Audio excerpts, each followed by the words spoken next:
தென்காசி மாவட்டம் கடையநல்லூர் அருகே ரயில் தண்டவாளத்தின் மீது கல் வைத்து ரீல்ஸ் எடுத்த சத்தீஸ்கர் மாநிலத்தைச் சேர்ந்த இருவர் ரயில்வே போலீசாரிடம் சிக்கியுள்ளனர். ரீல்ஸ் மோகம் இளைஞர்களை சிறைக்கு அனுப்பியதன் பின்னணி என்ன?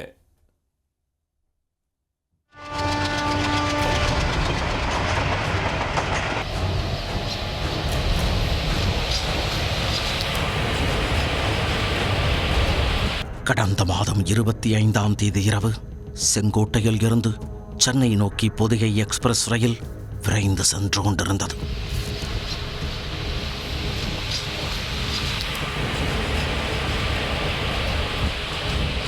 ரயில் சங்கராப்பேரி அருகே வந்து கொண்டிருந்த போது தண்டவாளத்தின் நடுவே பெரிய கல் ஒன்று வைக்கப்பட்டிருந்ததை லோகோ பைலட் எதேச்சையாக பார்த்துள்ளார். உடனே பதறிப்போன அவர் ரயிலின் அவசரகால பிரேக்கை அழுத்தி நிறுத்தினார். சரியான நேரத்தில் கவனித்ததால் ரயில் பெரும் விபத்தில் சிக்குவதில் இருந்து தப்பியது. அதன் பிறகு மேலும் கற்கள் இருக்கலாம் என்ற சந்தேகத்தில் மெதுவாக இயக்கியபடி ரயிலை சங்கரன் கோவில் வரை கொண்டு சென்றுள்ளார். இச்சம்பவம் குறித்து சிறுவில்லிபுத்தூர் ரயில்வே போலீசார் வழக்கு பதிவு செய்தனர். உடனடியாக இது குறித்து திருச்சி ரயில்வே காவல் கண்காணிப்பாளர் ராஜன் உத்தரவின் பேரில் 25 போலீசார் அடங்கிய 7 தனிப்படைகள் அமைக்கப்பட்டன. இவர்கள் தனித்தனியே சுற்றி உள்ள கிராமங்களில் தேடுதல் வேட்டையில் இறங்கினர். வட மாநிலங்களில் இதுபோன்ற சம்பவங்கள் அடிக்கடி நிகழ்வது உண்டு. ஆனால் தமிழகத்தில் இதுபோன்று நிகழ்ந்ததில்லை.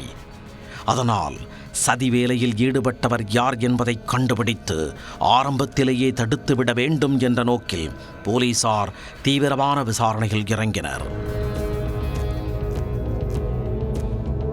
தொடர் விசாரணையில் தண்டவாளம் அருகே உள்ள கல்குவாரியில் வேலை செய்து வரும் வடமாநில தொழிலாளர்கள் சிலர் அடிக்கடி தண்டவாளத்தில் நடந்து சென்று செல்போனில் ரீல்ஸ் எடுத்து வெளியிட்டது தெரிய வந்தது.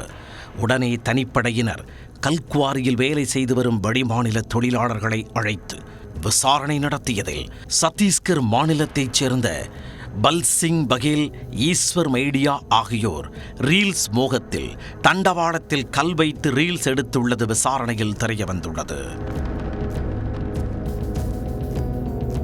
ரயில் கவிழ்ந்தால் என்ன, அதில் பலர் உயிரிழந்தால் தான் என்ன என தான் தோன்றித்தனமாக தண்டவாளத்தின் மேல் கல்லை வைத்துவிட்டு சென்ற இருவரையும் கைது செய்த போலீசார் அவர்களை நீதிமன்றத்தில் ஆஜர்படுத்தி மாவட்ட சிறையில் அடைத்தனர்.